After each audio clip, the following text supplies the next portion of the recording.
Yes, we can.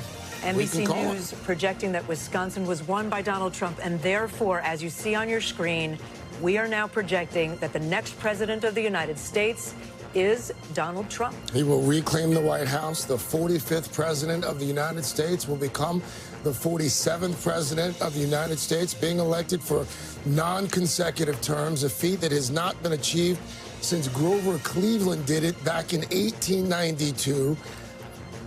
And there's the map. 276 electoral votes.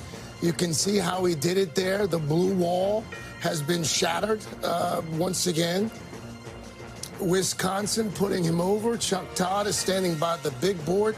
We're going to take a look at precisely how he was able to do it in Wisconsin. But Chuck, President-elect Donald J. Trump. And more importantly, he's going to win the popular vote. It's not done yet. It's, there's still more, but it's very likely. This is not like 2016 or 2020. He's going to be only the second Republican to win the popular vote this century. And by the way, we are now going to have 3 straight one-term presidents. The last time this country elected 3 straight one-term presidents was when a guy named Grover Cleveland won non-consecutive terms. It was in the aftermath of the Civil War, of post-Reconstruction. And frankly, I do think an era that rhymes with the era we're living in now. We were fighting about who's an American. It was a very divisive time. We had 6 straight presidential elections then, decided by 5 points or less. We are now on our 6 out of the last 7 in this country decided by 5 points or less. But let's take a look here, because in many ways, how he won Wisconsin is how he won Pennsylvania, is how he won there. So let me just show you. Here's Harris in Milwaukee County. This is what she was counting on here, just so you can see here.